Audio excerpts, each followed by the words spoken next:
शुक्लाम्बरधरं विष्णुं शशिवर्णं चतुर्भुजं प्रसन्नवदनं ध्यायेत् सर्वविघ्नोपशान्तये। यस्य त्विरदवक्त्राद्या पारिषद्या परिषतं विघ्नं निघ्नन्ति सततं विश्वक्सेनं तमाश्रये। व्यासं वसिष्ठनप्तारं शक्ते पौत्रमकल्मषं पराशरात्मजं वन्दे सुखतातं तपोनिधिं। व्यासाय विष्णुरूपाय व्यासरूपाय विष्णवे नमो वै ब्रह्मनिधये वासिष्ठाय नमो नमः। अविकाराय शुद्धाय नित्याय परमात्मने सदैकरूपरूपाय विष्णवे सर्वजिष्णवे। यस्य स्मरणमात्रेण जन्मसंसारबन्धनात् विमुच्यते नमस्तस्मै विष्णवे प्रभविष्णवे। ॐ नमो विष्णवे प्रभविष्णवे। श्रीवैशम्पायन उवाच श्रुत्वा धर्मानशेषेण पावनानि च सर्वशः युधिष्ठिरः शान्तनवं पुनरेवाभ्यभाषत। युधिष्ठिर उवाच किमेकं दैवतं लोके किं वाप्येकं परायणं स्तुवन्तः कं कमच्चन्तः प्राप्नुयुर्मानवाः शुभम्। को धर्मः सर्वधर्माणां भवतः परमो मतः किं जपन्मुच्यते जन्तुर्जन्म संसारबन्धनात्। श्रीभीष्म उवाच जगत्प्रभुं देवदेवमनन्तं पुरुषोत्तमं स्तुवन्नाम सहस्रेण पुरुषः सततोत्थितः। तमेव चार्चयन् नित्यं भक्त्या पुरुषमव्ययम् ध्यायन् स्तुवन् नमस्यंश्च याजमानस्तमेव च। अनादिनिधनं विष्णुं सर्वलोकमहेश्वरं लोकाध्यक्षं स्तुवन् नित्यं सर्वदुःखातिगो भवेत्। ब्रह्मण्यं सर्वधर्मज्ञं लोकानां कीर्तिवर्धनं लोकनाथं महद्भूतं सर्वभूतभवोद्भवम्। एष मे सर्वधर्माणां धर्मोऽधिकतमो मतः यद्भक्त्या पुण्डरीकाक्षं स्तवैरर्चेन्नरः सदा। परमं यो महत्तेजः परमं यो महत्तपः परमं यो महद्ब्रह्मा परमं यः परायणं पवित्राणां पवित्रं यो मङ्गलानां च मङ्गलं दैवतं दैवतानां च भूतानां यो व्ययः पिता। यतः सर्वाणि भूतानि भवन्त्यादियुगागमे यस्मिंश्च प्रलयं यान्ति पुनरेव युगक्षये तस्य लोकप्रधानस्य जगन्नाथस्य भूपते विष्णोर्नाम सहस्रं मे शृणु पापभयापहम्। यानि नामानि गौणानि विख्यातानि महात्मनः ऋषिभिः परिगीतानि तानि वक्ष्यामि भूतये। ऋषिर्नाम्नां सहस्रस्य वेदव्यासो महामुनिः छन्दोनुष्टुप् तथा देवो भगवान् देवकीसुतः अमृतांशोद्भवो बीजं शक्तिर्देवकीनन्दनः त्रिसामाहृदयं तस्य शान्त्यर्थे विनियुज्यते।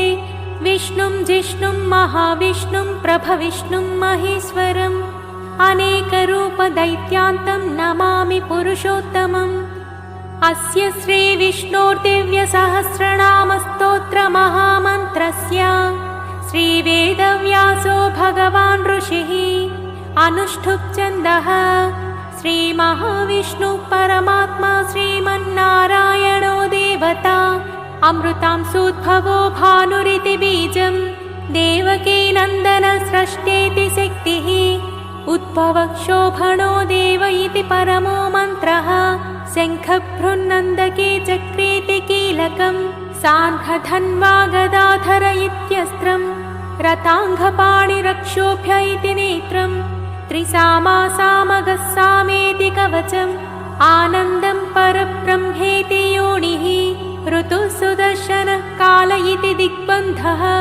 श्रीविश्वरूप इति ध्यानम्।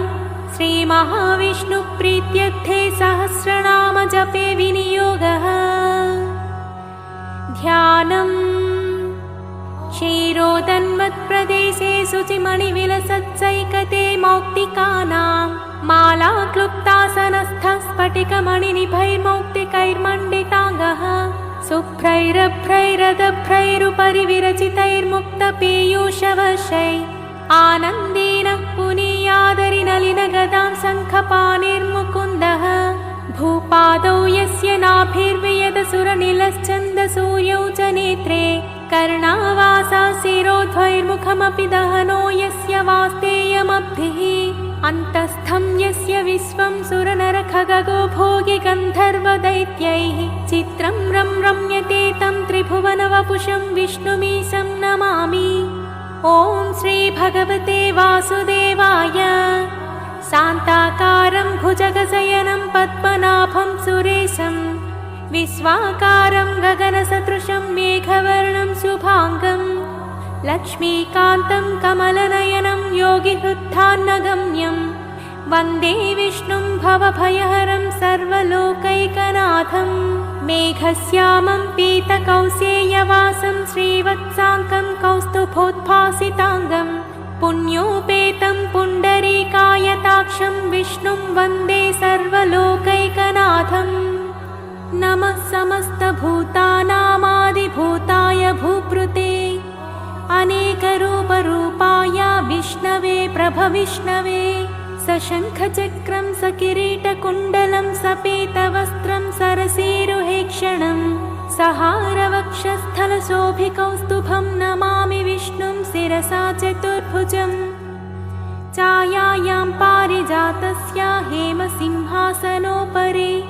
आसीनमम्बुदस्याममायताक्षमलङ्कृतं चन्द्राननं चतुर्बाहुं श्रीवत्साङ्कितवक्षसं रुक्मिणी सत्यभामाभ्यां सहितं कृष्णमाश्रये। ॐ विश्वं विष्णुर्वषट्कारो भूतभव्यभवत्प्रभुः भूतकृद्भूतभृद्भावो भूतात्मा भूतभावनः भूतात्मा परमात्मा च मुक्तानां परमागतिः अव्ययः पुरुषः साक्षी क्षेत्रज्ञोऽक्षर एव च योगो योगविदां नेता प्रधानपुरुषेश्वरः नारसिंहवपुः श्रीमान् केशवः पुरुषोत्तमः सर्वशिवस्थाणुर्भूतादिर्निधिरव्ययः सम्भवो भावनो भर्ता प्रभवः प्रभुरीश्वरः स्वयंभू शम्भुरादित्यः पुष्कराक्षो महास्वरः अनादिनिधनो धाता विधाता धातुरुत्तमः अप्रमेयो हृषीकेशः पद्मनाभो मरप्रभुः विश्वकर्मा मनुस्त्वष्टा स्थविष्ठस्थविरो ध्रुवः अग्राह्य शाश्वतः कृष्णो लोहिताक्षः प्रतर्दनः प्रभूतस्त्रिककुब्धामा पवित्रं मङ्गलं परम् ईशानः प्राणदः प्राणो ज्येष्ठः श्रेष्ठः प्रजापतिः हिरण्यगर्भो भूगर्भो माधवो मधुसूदनः ईश्वरो विक्रमी धन्वी मेधावी विक्रमः क्रमः अनुत्तमो दुराधश्च कृतज्ञः कृतिरात्मवान् सुरेशः शरणं शर्मा विश्वरेता प्रजाभवः अजः सर्वेश्वरः सिद्धः सिद्धः सर्वादिरच्युतः वृषा कपिरमेयात्मा सर्वयोगविनिसृतः वसुर्वसुमनः सत्यः समात्मा संमितः समः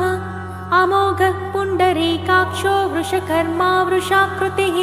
रुद्रो बहुशिरा बभ्रुर्विश्वयोनिः शुचिस्रवाः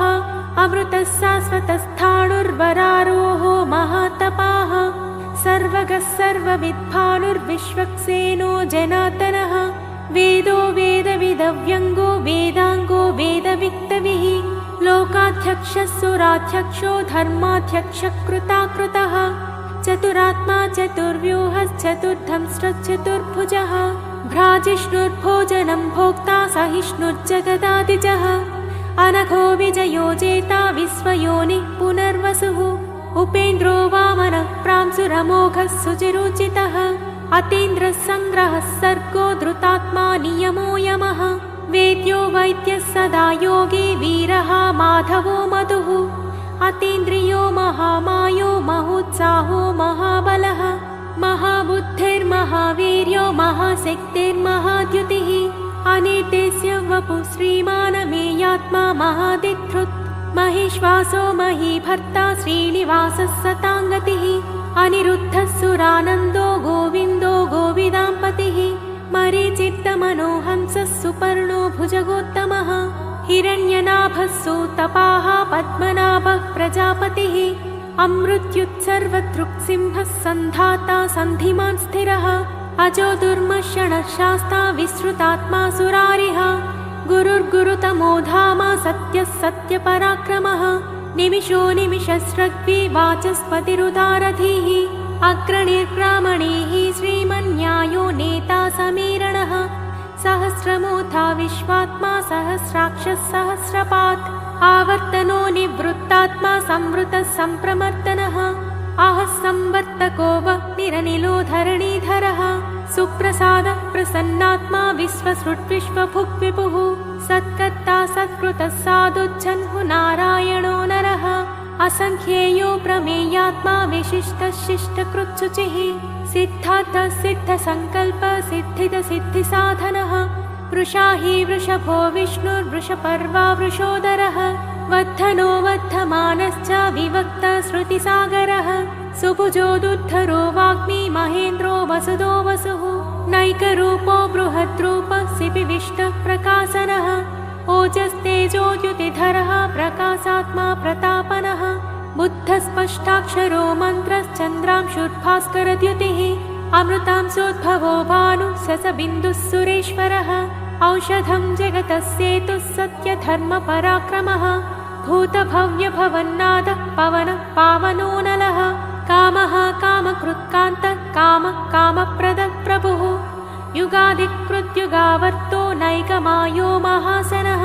अदृश्यो व्यक्तरूपश्च सहस्रजिदनन्तजित् इष्टो विशिष्टः शिष्टेष्टः शिखण्डी नहुषो वृषः क्रोधः क्रोधकृत्कर्ता विश्वबाहुर्महीधरः अच्युतः प्रतिदः प्राणः प्राणदो वासवानुजः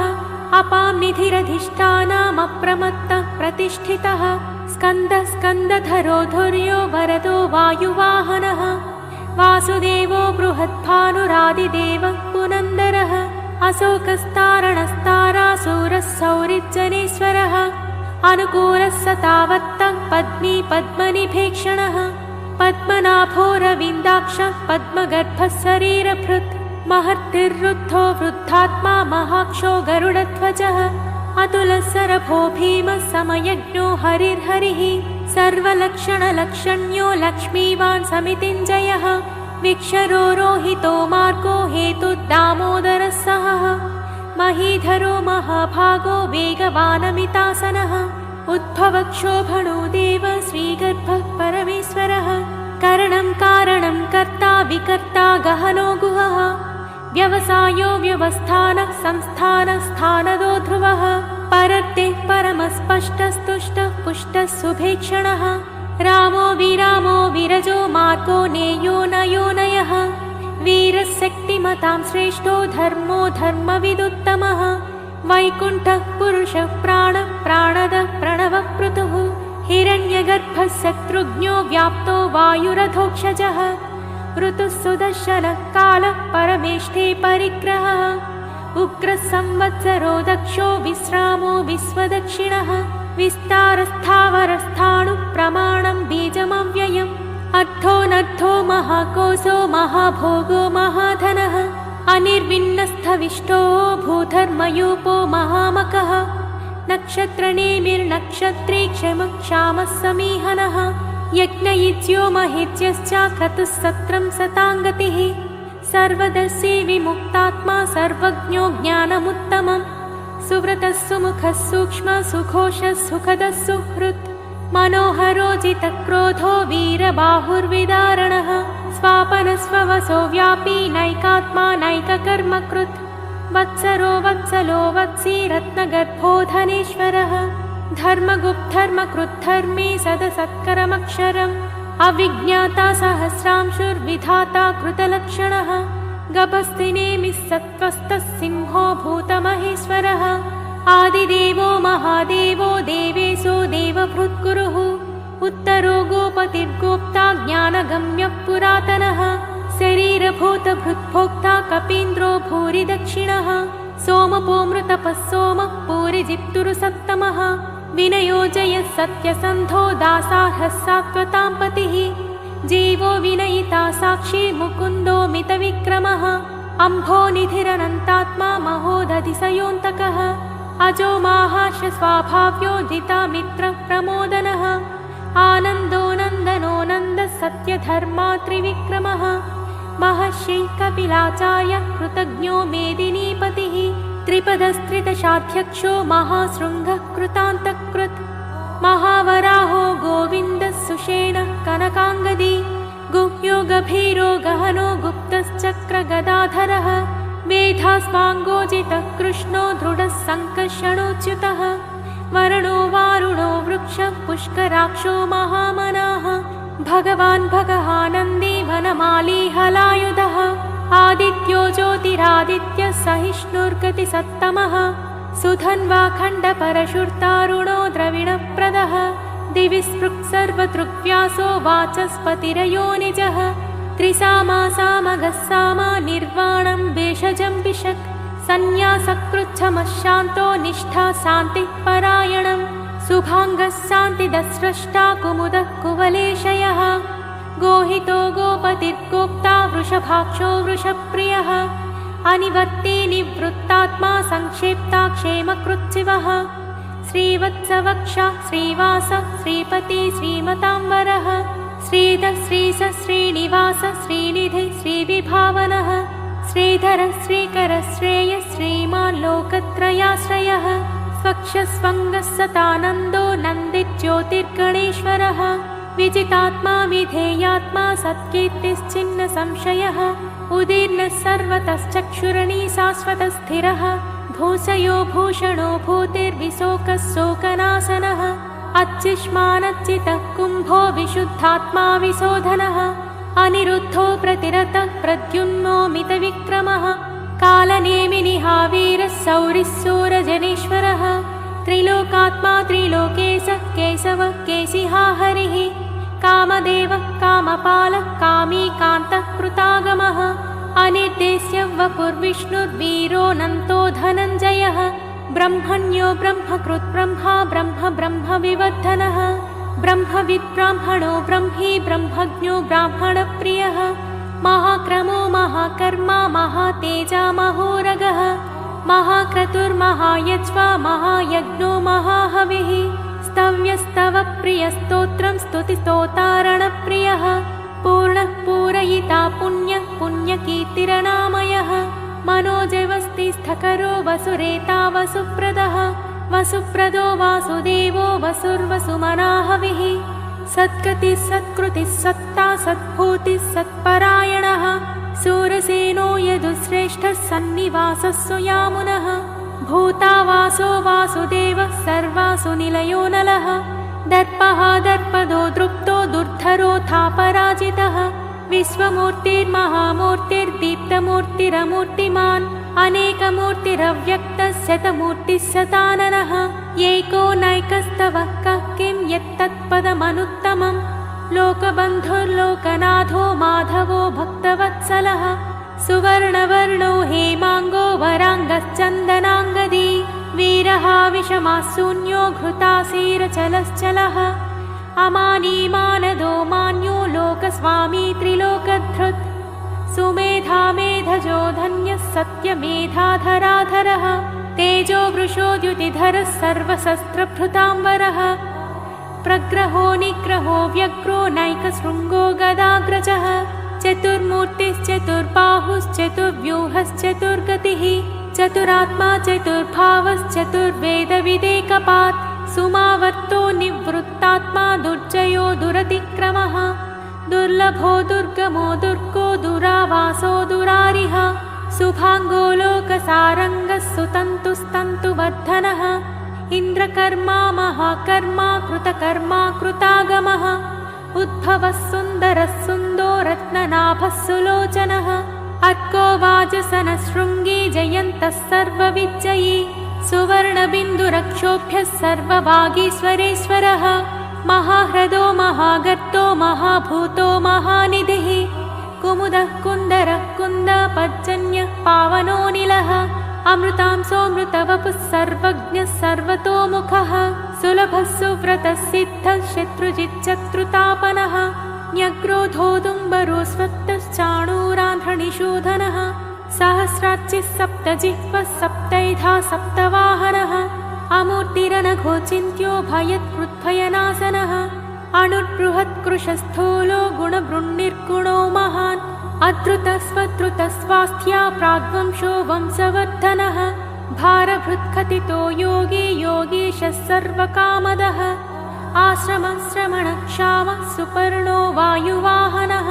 धनुर्धरो धनुर्वेदो दण्डो दमयिता दमः अपराजितः सर्वसहो नियन्ता नियमो यमः सत्त्ववान् सात्विकः सत्यः सत्यधर्मपरायणः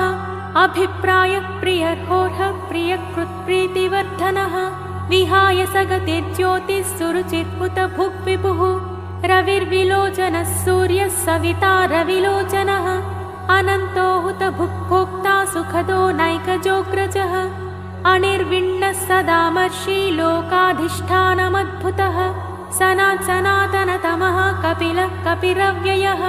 स्वस्ति दस्वस्ति कृत्स्वस्ति स्वस्ति भुक्स्वस्ति दक्षिणः अरौद्रः कुण्डली चक्री विक्रम्योचितशासनः सिद्धातिगस्सिद्धसः शिशिरः सर्वरीकरः अक्रूरः पेशलो दक्षो दक्षिणः शमिनाम्बरः विद्युत्तमो वीतभयः पुण्यश्रवणकीर्तनः उत्तारणो दुष्कृतिः पुण्यो दुःस्वप्ननाशनः वीरः रक्षणः सन्तो जीवनं पर्यवस्थितः अनन्तरूपोऽनन्तश्रीचितमन्युर्भयापहः चतुरस्रो गभीरात्मा विदिशो व्याधिशो दिशः अनादिर्भूर्भुवो लक्ष्मीः सुवीरो रुचिराङ्गदः जननो जनजन्मादिर्भीमो भीमपराक्रमः आधारनिलयो धाता पुष्पहासः प्रजागरः ऊर्ध्वगः सत्पथाचारः प्राणदः प्रणवः पनः प्रमाणं प्राणनिलयः प्राणभृत्पाणजीवनः तत्त्वं तत्त्वविदेकात्मा जन्म मृत्युजरातिगः भूर्भुवस्वस्थरुस्तारः सविता प्रपितामहः यज्ञो यज्ञपतिर्यजा यज्ञाङ्गो यज्ञवाहनः यज्ञभृद्यज्ञकृत्यग्नि यज्ञभुग्यज्ञसाधनः यज्ञान्तकृत्यज्ञगुह्यमन्नमन्नादयेव च आत्मयोनिस्वयं जातो वैखानः सामगायनः देवकीनन्दनस्रष्टा क्षितीशः पापनाशनः शङ्खबृन्नन्दकी चक्रे साङ्घधन्वा गदाधरः रथाङ्गपाणिरक्षोभ्यः सर्वप्रहरणायुधः श्रीसर्वप्रहरणायुध ॐ नम इति वनमाली गदी साङ्घी शङ्खी चक्री च नन्दकी श्रीमान्नारायणो विष्णुर्वासुदेवोऽभिरक्षतु वनमाली गदी शाङ्घी शङ्खी चक्री च नन्दकी श्रीमान्नारायणो विष्णुर्वासुदेवोऽभिरक्षतु वनमाली गदी शाङ्घी शङ्खी चक्री च नन्दकी श्रीमान्नारायणो विष्णुर्वासुदेवोऽभिरक्षतु इतीदं कीर्तनीयस्य केशवस्य महात्मनः नाम्नां सहस्रं दिव्यानामशेषेण प्रकीर्तितं य इदं शृणुयान्नित्यं यश्चापि परिकीर्तयेत् नाशुभं प्राप्नुयात् किञ्चित् सोमुत्रेह च मानवः वेदान्तगो ब्राह्मणः स्यात् क्षत्रियो विजयी भवेत् वैश्यो धनः समृद्धः स्यात् शूद्रः सुखमवाप्नुयात् धर्मार्थी प्राप्नुयात् धर्ममर्थार्थी चार्थमाप्नुयात् कामानवाप्नुयात् कामी प्रजार्थी चाप्नुयात् प्रजाः भक्तिमान्यः सदोत्थाय शुचिस्तद्गतमानसः सहस्रं वासुदेवस्य नाम्नामेतत् प्रकीर्तयेत् यशः प्राप्नोति विपुलं याति प्राधान्यमेव च अचलां श्रियमाप्नोति श्रेयः प्राप्नोत्यनुत्तमम् न भयं क्वचिदाप्नोति वीर्यं तेजश्च विन्दति भवत्यरोगो द्युतिमान् बलरूपगुणान्वितः रोगार्तो मुच्यते रोगात् बद्धो मुच्येत बन्धनात् भयान्मुच्येत भीतस्तु मुच्येतापन्नापदः दुर्गान्यतितरत्यासु पुरुषः पुरुषोत्तमं स्तुवन्नाम सहस्रेण नित्यं भक्तिसमन्वितः वासुदेवाश्रयो मत्यो वासुदेवपरायणः सर्वपापविशुद्धात्मा याति ब्रह्म सनातनं न वासुदेवभक्तानां शुभं विद्यते क्वचित् जन्म मृत्युजरा व्याधिभयं नैवोपजायते इमं स्तवमधीयानः श्रद्धा भक्तिसमन्वितः युज्येतात्मा सुखक्षान्ति श्रीधृतिस्मृतिकीर्तिभिः न क्रोधो न च मात्सर्यं न लोभो नाशुभामतिः भवन्ति कृतपुण्यानां भक्तानां पुरुषोत्तमे ध्वैसचन्द्रार्कनक्षत्रं खं दिशो भूर्महोदधिः वासुदेवस्य वीर्येण विधृतानि महात्मनः ससुरासुरगन्धर्वं सयक्षोरगराक्षसं जगद्वसे वर्ततेदं कृष्णस्य सचराचरम् इन्द्रियाणि मनोबुद्धिः सत्त्वं तेजोबलं धृतिः वासुदेवात्मकान्याहुः क्षेत्रं क्षेत्रज्ञ एव च सर्वागमानामाचारः प्रथमं परिकल्पितः आचारप्रभवो धर्मो धर्मस्य प्रभुरच्युतः ऋषयः पितरो देवा महाभूतानि धातवः जङ्गमाजङ्गमं चेदं जगन्नारायणोद्भवं योगो ज्ञानं तथा साङ्ख्यं विद्या शिल्पादिकर्म च वेदाशास्त्राणि विज्ञानमेतत् सर्वं जनार्दनात् एको विष्णुर्महद्भूतं पृथग्भूतान्यनेकशः त्रीन् लोकान्याप्य भूतात्मा भुङ्क्ते विश्वभुगव्ययः इमं स्तवं भगवतो विष्णो व्यासेन कीर्तितं पठेद्य इच्छेत् पुरुषः श्रेयः प्राप्तुं सुखानि च विश्वेश्वरमजं देवं जगतः प्रभुमव्ययं भजन्ति ये पुष्कराक्षं न ते यान्ति पराभवम् ॐ नमः इति अर्जुन उवाच पद्मपत्रविशालाक्ष पद्मनाभसुरोत्तम भक्तानामनुरक्तानां त्राता भवजनार्दन श्रीभगवानुवाच यो मां नाम सहस्रेण स्तोतुमिच्छति पाण्डव सोऽहमेकेन श्लोकेन स्तुत एव न संशयः ॐ नमः इति व्यास उवाच वासनत्वासुदेवस्य वासितं ते जगत्त्रयं सर्वभूतनिवासोऽसि वासुदेव नमोऽस्तु ते श्रीवासुदेव नमोऽस्तु ॐ नमः इति पार्वत्युवाच केनोपायेन लघुना विष्णोर्नाम सहस्रकं पठ्यते पण्डितैर्नित्यं श्रोतुमिच्छाम्यहं प्रभो ईश्वर उवाच श्रीराम राम रामेति रमे रामे मनोरमे सहस्रनाम तत्तुल्यं रामनामवरानने श्रीराम राम रामेति रमे रामे मनोरमे सहस्रनाम तत्तुल्यं रामनामवरानने श्रीराम राम रामेति रमे रामे मनोरमे सहस्रनाम तत्तुल्यं रामनामवरानने रामनामवरानन ॐ नमः इति ब्रह्मोवाच